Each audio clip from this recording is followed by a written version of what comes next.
73వ సర్గము. దివ్య స్వరూపమును పొందిన కబంధుడు ఋష్యమూక పర్వతమున నివసించెడి సుగ్రీవుని కడకు వెళ్లెడి మార్గమును రామలక్ష్మణులకు దెల్పుచు ఆ దారిలో గల పంపాసరోవరము, మతంగవనము, శబరి ఆశ్రమము, వృక్షసంపద మున్నగువానిని గూర్చి వివరించుట. కార్యమును గూర్చి బాగుగా ఎరింగిన కబంధుడు శ్రీరామునకు సీతాదేవి జాడనెరుంగుటకు అనువగు ఉపాయమును దెలిపి మరల ఆయనతో ప్రయోజనకరమైన మాటలను ఇట్లు నుడివెను. ఓ రామ! పశ్చిమదిశగా ఈ మార్గమున వెళ్ళినచో మీకు శుభము కలుగును. ఈ త్రోవలోగల చెట్లన్నీయును విరబూసిన పూవులతో మనోహరముగా ఉండును.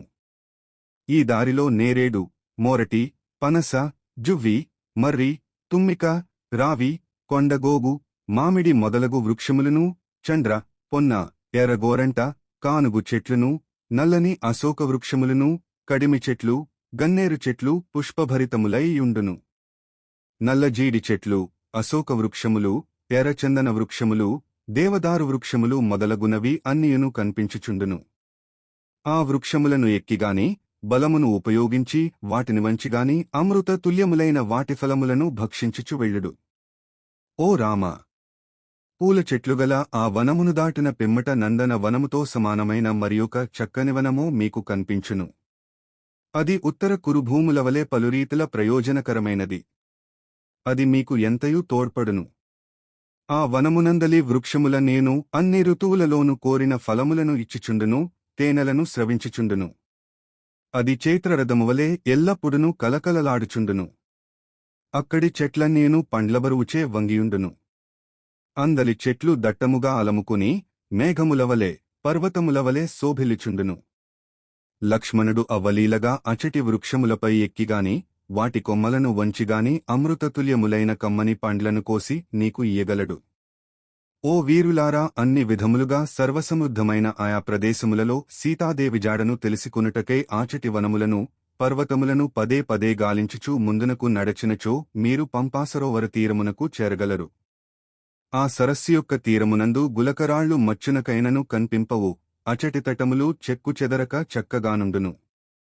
రేవులన్నీయును ఎగుడుదిగుడు లేక సమతలముగలిగి యుండును. అందు నాచునకు చోటు ఉండదు. సరస్సునందలి అడుగు భాగములు ఏమాత్రమూ బురదలేకుండా ఇసుకతో గూడియుండును. చక్కగా వికసించిన కలువలు, కమలములు ఆ సరోవర శోభను ఇనుమడింపజేయుచుండును. పంపాజలములలో విహరించెడి హంసలు, బెగ్గురు పక్షులు, క్రోంచపక్షులు, కురపక్షులు మధురధ్వనులను గావించుచుండును. అవి మనుష్యులను జూచి భయపడవు. ఏలనన అచటికి వచ్చిన వారెవరునూ ఆ అందమైన పక్షులకు ఏమాత్రమునూ హాని తలపెట్టరు. పైగా వాటికి ఆహారమును అందించెదరు. ఓ రామ!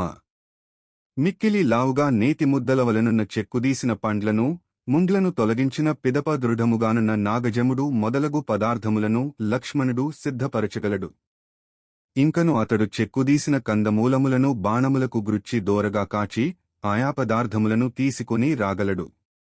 వాటిని వలసిన మేరకు మీరు భక్షించి పిదప గండుమీనులు, సొరమీనులు మొదలగు చేపలకును, రొయ్యలకును ఆదరముతో కొద్ది కొద్దిగా తినిపించి ఆనందింపుడు. ఓ రామ! పంపాసరోవరమునందలి పుష్పముల సమీపమునగల జలములు సువాసనలతో ఒప్పుచుండును. చల్లని జలములు సుఖప్రదములు, శుభదాయకములు, ఆరోగ్యకరములు. అవి వెండివలే, స్ఫటికములవలే స్వచ్ఛములై నిర్మలముగా ఉండును. నీవు కందమూల ఫలాది మధుర పదార్థములను సుఖముగా భక్షించునప్పుడు లక్ష్మణుడు పంపాజలములను తామరాకు దున్నెలలో దీసుకుని వచ్చి నీ దాహమును తీర్చగలడు. ఆ వనమున సంచరించెడి అడవి పందులు బలిష్టములై వృషభములవలే ధ్వని చేయుచుండును. పర్వతములగుహలే వాటి నివాసస్థానములు. వాటి రూపములు చూడముచ్చటగొల్పుచుండును. దప్పిక తీర్చుకునుటకై పంపాసరోవర తీరమునకు వచ్చినప్పుడు వాటిని మీరు చూడవచ్చును. ఓ రామ! మీరు సాయం సమయములయందు పెద్ద పెద్ద కొమ్మలుగల పూల చెట్లను జూడుడు, వాటి మీదుగా వచ్చిచుండెడి వాయువుల సుగంధములను ఆఘ్రాణింపుడు. పంపాసరస్సునందలి చల్లని జలముల దృశ్యములను గాంచుడు. ఆ విధముగా అచట విహరించుట వలన మీశోకము దూరమగును. ఓ రాఘవ! అచట నీవు విహరించినప్పుడు నిరంతరము పూలతో వెల్లివిరియుచుండెడి బొట్టుగు చెట్లును, కానుగ చెట్లును, చక్కగా వికసించిన కమలములను కలువలను నీ దుఃఖమును పోగొట్టును. ఆ మతంగ మహర్షి శిష్యుల ప్రభావమున పూలను ఎవ్వరునూ త్రుంచరు, మాలలుగా ధరింపరు. అవి ఎన్నడునూ వాడవు, రాలిపోవు. పూర్వము మతంగ మహర్షి శిష్యులు అచట ఉండిరి. వారు ఏకాగ్రచిత్తులు, శాంతస్వభావులు. వారు గురువుగారి కొరకు ఆ వనములలో లభించెడి కందమూల ఫలములను, సమిధలను తీసుకుని వచ్చిచుండెడివారు. వాటి బరువునకు అలసిపోయిన వారి శరీరముల నుండి స్వేదబిందువులు రాలుచుండెడివి. అవి గాలివాటున చెట్లపైబడి పూవులుగా మారెడివి. అందువలన అవి నశింపవు. ఓ కాకుత్స్థ, ఆ శిష్యులందరూ వెళ్లిపోయినను అంతవరకును వారికి సేవలు చేయుచుండెడి ఒక సన్యాసిని మాత్రము నేటికిని అచటనేయున్నది. శబరి యను పేరుతో ప్రసిద్ధికెక్కిన ఆమె దీర్ఘాయు. ఆమె నిత్యము ధర్మకార్యములను ఆచరించుటేందే, మహాత్ములను సేవించుటేందే నిరతురాలు. నీవు దైవతుల్యుడవు, సకల ప్రాణులకును వంద్యుడవు. నిన్ను దర్శించిన పిమ్మట ఆమె స్వర్గమును జేరును. క్రమముగా ఆ పంపా సరస్సు యొక్క పశ్చిమ తీరమును ఆశ్రయించి ముందునకు సాగినచో నీకు ఒక ఆశ్రమ ప్రదేశము కనిపించును. అది సాటిలేనిది. సామాన్యులు ఆచటికి చేరజాలరు. ఆ ఆశ్రమ పరిసరములలోనూ దానికి చేరువలోగల ఋష్యమూక పర్వతమునందును ఏనుగులు సంచరించుచుండును. కాని ఆ ఏనుగులు ఆశ్రమమునందు ప్రవేశింపజాలవు. ఓ రఘునందన, మతంగ మహర్షి నిర్మించుట వలన అది మతంగవనము అని ప్రసిద్ధి వహించెను. ఆ వనము చైత్రరథము, కుబేరుని వనము మొదలగు దివ్యవనముల యొక్క శోభలతో వెల్లివిరియుచుండును. అంతేగాక అది ఇంద్రునకు చెందిన నందనవనమునకు దీటుగానుండును. అచట వివిధములగు పక్షుల గుంపులు విహరించుచుండును. మనోహరముగా ఉండెడి ఆ వనమున నీవు శోకరహితుడవై ప్రశాంతమునగానుందువు. పంపాసరోవరమునకు తూర్పున ఋష్యమూకము. ఋష్యములు అను ఒక జాతి జింకలు మౌనముగా తిరుగుచుండుటచే దానికి ఋష్యమూకము అను పేరు ఏర్పడినది.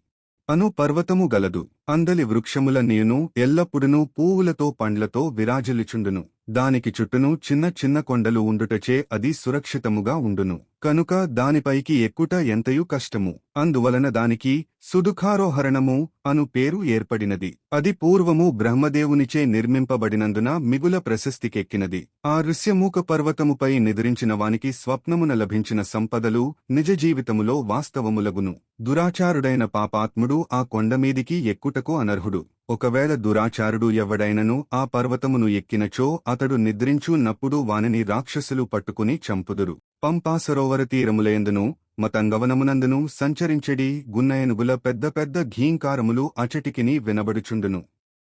అచటనుండెడి మదపుటేనుగుల గండ స్థలములపై ఎర్రని మద జలధారలు స్రవించుచుండును. ఆ గజములు మిగుల బలిష్టములై నల్లని మేఘములవలే విలసిల్లుచుండును. ఆమేలు జాతి ఏనుగులు గుంపుగూడి ఇతర జాతి ఏనుగులతో కలియక వేరుగా సంచరించుచుండును. ఆ పంపా సరస్సు జలములు నిర్మలములై చల్లగానుండును. అన్ని కాలములయందును అవి సమృద్ధిగా నుండును. తాకినంతనే అవి హాయినిగూర్చును, పరిమళములతో ఒప్పుచుండును.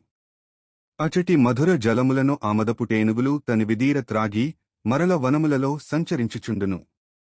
అచట తిరుగాడడి ఎలుగుబంట్లను, పెద్ద పులులను, నీలమణులవలె మనోజ్ఞమైన కాంతులు గలిగి మిక్కిలి వేగముగా పరుగెత్తగల నల్లచారల దుప్పులను గాంచుటవలన నీ శోకము తొలగిపోవును. ఆ ఋష్యమూక పర్వతము మీద ఒక విశాలమైన గుహగలదు. దాని ద్వారము శిలలచే కప్పబడియున్నందున దానికి శిలాపిధానము పేరు ఏర్పడినది. అందు ప్రవేశించుట మిగుల కష్టముతో గూడిన పని.